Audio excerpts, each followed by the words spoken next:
ಧರ್ಮಸ್ಥಳದ ವಿರುದ್ಧ ನಡೆದ ಷಡ್ಯಂತ್ರದ ವಿಚಾರ ಬಟಾಬಯಲಾಗಿದ್ದು ಕುತಂತ್ರಿಗಳ ವಿರುದ್ಧ ಭಕ್ತರ ಆಕ್ರೋಶ ಜೋರಾಗಿದೆ. ಬೆಂಗಳೂರು ಹಾಗೂ ತುಮಕೂರಿನಿಂದ 60 ಜನ ಅಯ್ಯಪ್ಪ ಮಾಲಾಧಾರಿಗಳು ಧರ್ಮಸ್ಥಳಕ್ಕೆ ಭೇಟಿ ಕೊಟ್ಟು ಮಂಜುನಾಥನ ದರ್ಶನ ಪಡೆದಿದ್ದಾರೆ.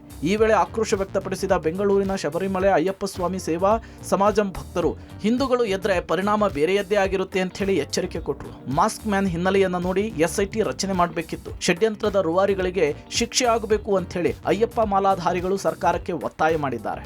ಈ ದಿವಸ ಏನು ನಮ್ಮ ಕಾವಂದರ ಬಗ್ಗೆ ಧರ್ಮಸ್ಥಳದ ಒಂದು ಪವಿತ್ರತೆ ಬಗ್ಗೆ ಧಕ್ಕೆ ಉಂಟು ಮಾಡೋದಕ್ಕೆ ಏನು ಈಗಾಗಲೇ ಷಡ್ಯಂತ್ರ ರೂಪಿಸಿ ಈ ಒಂದು ವ್ಯವಸ್ಥೆಯುತವಾಗಿ ಇದೊಂದು ಅಪಾದನೆಗಳನ್ನು ಮಾಡ್ತಾ ಇದ್ರು, ಅದಕ್ಕೊಂದು ತೆರೆ ಬಿದ್ದಿದೆ ಅಂತ ನಾವಾದರೂ ಕೂಡ ಭಾವಿಸ್ತೇವೆ. ಮುಂದಿನ ದಿನಗಳಲ್ಲಿ ಈಗ ಯಾರು ಈ ಷಡ್ಯಂತ್ರ ರೂಪಿಸಿದ್ರೋ ಅವ್ರಿಗೆ ತಕ್ಕ ಶಿಕ್ಷೆ ಆಗಬೇಕು. ಧರ್ಮಸ್ಥಳ ಕ್ಷೇತ್ರದ ವಿರುದ್ಧ ಅಪಪ್ರಚಾರವನ್ನ ಖಂಡಿಸಿ ಬಿಜೆಪಿ ನಾಯಕರುಗಳು 2ನೇ ಹಂತದ ಹೋರಾಟಕ್ಕೆ ರೆಡಿಯಾಗಿದ್ದಾರೆ. ಧರ್ಮಸ್ಥಳ ಚಲೋ ಬಳಿಕ ಮತ್ತೊಂದು ಸುತ್ತಿನ ಹೋರಾಟಕ್ಕೆ ಸಿದ್ಧತೆಯನ್ನು ನಡೆಸಿಕೊಂಡಿದೆ ಬಿಜೆಪಿ. SIT ತನಿಖೆಯನ್ನು ನೋಡಿಕೊಂಡು ಹೋರಾಟಕ್ಕೆ ಸಜ್ಜಾಗಲು ಪ್ಲಾನ್ ಮಾಡಿಕೊಂಡಿದೆ. ಧರ್ಮಸ್ಥಳದ ಕೇಸ್ನಲ್ಲಿ ನಗರ ನಕ್ಸಲ್ ಪಾತ್ರದ ಬಗ್ಗೆ ಅನುಮಾನ ವ್ಯಕ್ತಪಡಿಸಿರುವ ಬಿಜೆಪಿ ಅದರ ಬಗ್ಗೆಯೂ ಕೂಡ ಇನ್ವೆಸ್ಟಿಗೇಷನ್ ಆಗಬೇಕು ಅಂತ ಹೇಳಿ ಆಗ್ರಹಿಸುವುದಕ್ಕೆ ಮುಂದಾಗ್ತಿದೆ. ಧರ್ಮಸ್ಥಳ ಕೇಸ್ನಲ್ಲಿ ಸಮೀರ್, ಮಾಸ್ಕ್ ಮ್ಯಾನ್, ಗಿರೀಶ್ ಮಠಣ್ಣನವರನ್ನ ಹೊರತುಪಡಿಸಿ ನಗರ ನಕ್ಸಲರ ಪಾತ್ರ ಇದೆ ಅನ್ನುವಂತಹ ಡೌಟ್ ಇದೆ. ನಗರ ನಕ್ಸಲರ ಬಗ್ಗೆ ಇನ್ವೆಸ್ಟಿಗೇಷನ್ ಮಾಡೋದಕ್ಕೆ ಸರ್ಕಾರ SIT ರಚನೆ ಮಾಡಬೇಕು. ಈ ಮೂಲಕ ಪಾತ್ರಧಾರರನ್ನು ಹೊರತುಪಡಿಸಿ ಸೂತ್ರಧಾರಿಗಳು ಯಾರು ಅನ್ನೋದನ್ನ ಪತ್ತೆ ಹಚ್ಚಬೇಕು. ಧರ್ಮಸ್ಥಳದ ಕೇಸ್ನಲ್ಲಿ ವಿದೇಶ ಹಣ ಬಂದಿರುವ ಬಗ್ಗೆಯೂ ಕೂಡ ಡೌಟ್ ಇದೆ. ಇದರ ಬಗ್ಗೆ ಕೂಡ ಇನ್ವೆಸ್ಟಿಗೇಷನ್ ಆಗಬೇಕು. ಧರ್ಮಸ್ಥಳದ ಕೇಸನ್ನ SIT ಬದಲಾಗಿ NIAಗೆ ವಹಿಸಬೇಕು ಅಂತ ಹೇಳಿ ಸರ್ಕಾರಕ್ಕೆ ಒತ್ತಾಯಿಸುವುದಕ್ಕೆ ಬಿಜೆಪಿ ಮುಂದಾಗ್ತಿದೆ.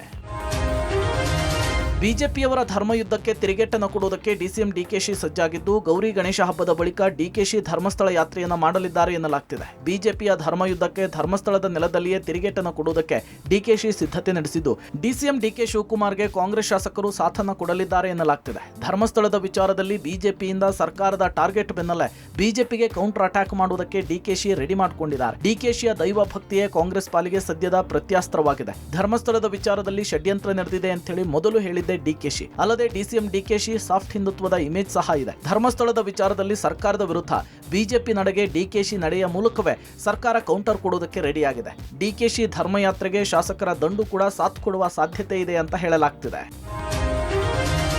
ಅಕ್ರಮ ಹಣ ವರ್ಗಾವಣೆ, ಅಕ್ರಮ ಆಸ್ತಿ ಗಳಿಕೆ ಆರೋಪಕ್ಕೆ ಸಂಬಂಧಪಟ್ಟಂತೆ ಚಿತ್ರದುರ್ಗದ ಕಾಂಗ್ರೆಸ್ ಶಾಸಕ KC ವೀರೇಂದ್ರ ಪಪ್ಪಿಯನ್ನ ಕೋರ್ಟ್ಗೆ ಹಾಜರುಪಡಿಸಿದ ED ಅಧಿಕಾರಿಗಳು ಆಗಸ್ಟ್ 28ರವರೆಗೆ ಕಸ್ಟಡಿಗೆ ಪಡೆದಿದ್ದಾರೆ. ಸಿಕ್ಕಿಂನಲ್ಲಿ ಶಾಸಕ ವೀರೇಂದ್ರ ಪಪ್ಪಿ ಅವರನ್ನ ಅರೆಸ್ಟ್ ಮಾಡಿದ ED ಅಧಿಕಾರಿಗಳು ಇಂದು ಬೆಂಗಳೂರಿಗೆ ಕರೆತಂದು ಕೋರ್ಟ್ಗೆ ಹಾಜರುಪಡಿಸಿದರು.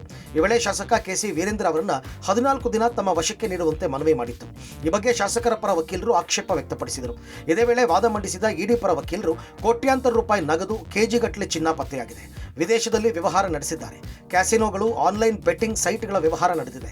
ಕೋಟ್ಯಾಂತರ ರೂಪಾಯಿ ಅಕ್ರಮ ವಹಿವಾಟು ನಡೆಸಿದ್ದಾರೆ. ಈ ಬಗ್ಗೆ ವಿಚಾರಣೆ ಅಗತ್ಯ ಇದೆ. ಹೀಗಾಗಿ 14 ದಿನ ವಿಚಾರಣೆ ನಡೆಸೋದಕ್ಕೆ ಅವಶ್ಯಕತೆ ಇದೆ ಅಂತ ಹೇಳಿದರು. 2 ಕಡೆಯ ವಾದ ಆಲಿಸಿದ ನ್ಯಾಯಾಧೀಶರು ಆಗಸ್ಟ್ 28ರ ತನಕ 4 ದಿನಗಳ ಕಾಲ ED ವಶಕ್ಕೆ ನೀಡಿ ಆದೇಶಿಸಿದ್ದಾರೆ. ಶಾಸಕ KC ವೀರೇಂದ್ರ ಒಡೆತನದ ಕಂಪನಿಗಳಿಂದ ಗೇಮಿಂಗ್ ಆ್ಯಪ್ಗಳಿಗೆ ಅಕ್ರಮ ಹಣ ವರ್ಗಾವಣೆ ಮತ್ತು ಅಕ್ರಮ ಆಸ್ತಿ ಗಳಿಕೆ ಆರೋಪ ಕೇಳಿಬಂದಿತ್ತು. ಈ ಸಂಬಂಧ ಜಾರಿ ನಿರ್ದೇಶನಾಲಯ ಅಧಿಕಾರಿಗಳು ಆಗಸ್ಟ್ 22ರಂದು ಶಾಸಕ KC ವೀರೇಂದ್ರ ಹಾಗೂ ಸಹೋದರರ ಮನೆಗಳ ಮೇಲೆ ದಾಳಿ ನಡೆಸಿ ಅಪಾರ ಪ್ರಮಾಣದ ದಾಖಲೆ ಪತ್ರವನ್ನು ವಶಕ್ಕೆ ಪಡೆದಿತ್ತು.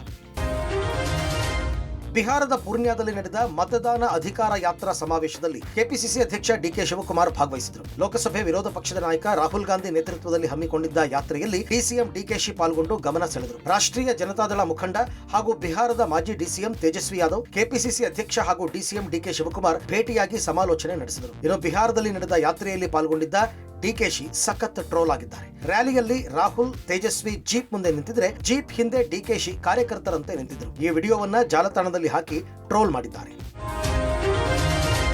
ಭಾರತ ಕ್ರಿಕೆಟ್ ತಾರೆ ಚೇತೇಶ್ವರ ಪೂಜಾರ ಎಲ್ಲ ಮಾದರಿಯ ಕ್ರಿಕೆಟ್ಗೆ ನಿವೃತ್ತಿ ಘೋಷಿಸಿದ್ದಾರೆ. 2023ರ ಜೂನ್ನಲ್ಲಿ ಲಾರ್ಡ್ಸ್ನಲ್ಲಿ ಆಸ್ಟ್ರೇಲಿಯಾ ವಿರುದ್ಧ ನಡೆದ ವಿಶ್ವ ಟೆಸ್ಟ್ ಚಾಂಪಿಯನ್ಶಿಪ್ ಫೈನಲ್ನಲ್ಲಿ ಭಾರತದ ಪರ ಚೇತೇಶ್ವರ್ ಆಡಿದ ಕೊನೆಯ ಟೆಸ್ಟ್ ಪಂದ್ಯವಾಗಿದೆ. 2010ರ ಅಕ್ಟೋಬರ್ 9ರಂದು ಬೆಂಗಳೂರಿನ ಚಿನ್ನಸ್ವಾಮಿ ಕ್ರೀಡಾಂಗಣದಲ್ಲಿ ನಡೆದ ಆಸ್ಟ್ರೇಲಿಯಾ ವಿರುದ್ಧ ಟೆಸ್ಟ್ ಕ್ರಿಕೆಟ್ಗೆ ಪದಾರ್ಪಣೆ ಮಾಡಿದರು. 103 ಟೆಸ್ಟ್ ಪಂದ್ಯಗಳನ್ನು ಆಡಿರುವ ಅವರು 43.60 ಸರಾಸರಿಯಲ್ಲಿ 7,195 ರನ್ ಗಳಿಸಿದ್ದಾರೆ. ಅನುಭವಿ ಆಟಗಾರ ಪೂಜಾರ ಭಾರತದ ಪರ ಟೆಸ್ಟ್ನಲ್ಲಿ ಅತಿ ಹೆಚ್ಚು ರನ್ ಗಳಿಸಿದವರ ಪಟ್ಟಿಯಲ್ಲಿ 8ನೇ ಸ್ಥಾನದಲ್ಲಿದ್ದಾರೆ. 19 ಶತಕಗಳು ಮತ್ತು 35 ಅರ್ಧಶತಕಗಳನ್ನು ಗಳಿಸಿದ್ದಾರೆ. ಭಾರತದ ಪರ ಹೆಚ್ಚು ಟೆಸ್ಟ್ ಪಂದ್ಯಗಳನ್ನು ಆಡುವ ಮೂಲಕ ಆಧುನಿಕ ಕ್ರಿಕೆಟ್ನ ಗೋಡೆ ಎಂದೇ ಖ್ಯಾತಿ ಪಡೆದಿದ್ದಾರೆ. 2013ರಲ್ಲಿ ಏಕದಿನ ಕ್ರಿಕೆಟ್ಗೆ ಪದಾರ್ಪಣೆ ಮಾಡಿದ ನಂತರ ಕೇವಲ 5 ಏಕದಿನ ಪಂದ್ಯಗಳಲ್ಲಿ ಮಾತ್ರ ಆಡಿದ್ದಾರೆ. ತಮ್ಮ ನಿವೃತ್ತಿ ಬಗ್ಗೆ X ಖಾತೆಯಲ್ಲಿ ಬರೆದುಕೊಂಡಿರುವ ಚೇತೇಶ್ವರ ಪೂಜಾರ್ ಅಭಿಮಾನಿಗಳ ಪ್ರೀತಿ ಮತ್ತು ಬೆಂಬಲಕ್ಕೆ ಧನ್ಯವಾದಗಳನ್ನು ಅರ್ಪಿಸಿದ್ದಾರೆ.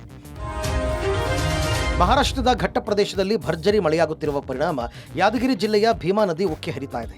ಮಹಾರಾಷ್ಟ್ರದ ಉಜನಿ ಹಾಗೂ ವೀರ್ ಜಲಾಶಯದಿಂದ ಭಾರಿ ಪ್ರಮಾಣದ ನೀರು ಬಿಡುಗಡೆ ಮಾಡಿದ ಪರಿಣಾಮ ಭೀಮಾ ನದಿಗೆ ಒಳಹರಿವು ಹೆಚ್ಚಳವಾಗಿದೆ. ಇದರಿಂದ ಭೀಮಾ ನದಿ ತೀರದ 35 ಗ್ರಾಮಗಳಿಗೆ ಪ್ರವಾಹ ಭೀತಿ ಎದುರಾಗಿದೆ. ಈ ವರ್ಷ ಮೊದಲ ಭೀಮಾ ನದಿಗೆ 1,60,000 ಕ್ಯೂಸೆಕ್ ನೀರು ಬಿಡುಗಡೆ ಮಾಡಲಾಗಿದೆ. ಯಾದಗಿರಿಯ ಗುರುಸಣಗಿ ಬ್ಯಾರೇಜ್ನ 21 ಗೇಟ್ ಓಪನ್ ಮಾಡಿ 1,60,000 ಕ್ಯೂಸೆಕ್ ನೀರನ್ನು ಬಿಡುಗಡೆ ಮಾಡಲಾಗಿದೆ. ಇದರಿಂದ ಭೀಮಾ ನದಿ ಒಡಲು ಮೈದುಂಬಿ ಹರಿತಾ ಇದೆ. ಭೀಮಾ ನದಿ ತೀರದ ವೀರಾಂಜನೇಯ ಹಾಗೂ ಕಂಗಳೇಶ್ವರ ದೇಗುಲಗಳು ಸಂಪೂರ್ಣವಾಗಿ ಮುಳುಗಡೆಯಾಗಿವೆ. ಇತ್ತ ಕೃಷ್ಣಾ ನದಿ ಒಳಹರಿವಿನಲ್ಲೂ ಅಲ್ಪ ಏರಿಕೆಯಾಗಿದ್ದು ಬೆಳಗಾವಿ ಜಿಲ್ಲೆ ಅಥಣಿ ತಾಲೂಕಿನ ಸತ್ತಿ ಗ್ರಾಮದ ಬುರಾನ್ ಸಾಹೇಬ್ ದರ್ಗಾ ಜಲಾವೃತಗೊಂಡಿದೆ. ಚಿತ್ರದುರ್ಗ ತಾಲೂಕಿನ ಓಬವ್ವ ನಾಗತಿಹಳ್ಳಿ ಗ್ರಾಮದ ಜನರಲ್ಲಿ ಆತಂಕ ಸೃಷ್ಟಿಸಿದ್ದ ಚಿರತೆ ಅಂತೂ ಇಂತೂ ಸರಿಯಾಗಿದೆ. ಕಳೆದ 1 ತಿಂಗಳಿಂದ ಆಗಾಗ್ಗೆ ಕಾಣಿಸಿಕೊಳ್ತಾ ಇದ್ದ ಚಿರತೆ 3 ದಿನಗಳ ಹಿಂದೆ ಗ್ರಾಮದೊಳಗೆ ಎಂಟ್ರಿ ಕೊಟ್ಟು ಜನರಲ್ಲಿ ಆತಂಕ ಹೆಚ್ಚಿಸಿತ್ತು. ಚಿರತೆ ಭಯದಿಂದ ಜನರು ಮನೆಯಿಂದ ಹೊರಬರಲಾಗದೆ ಆತಂಕಗೊಂಡಿದ್ದರು.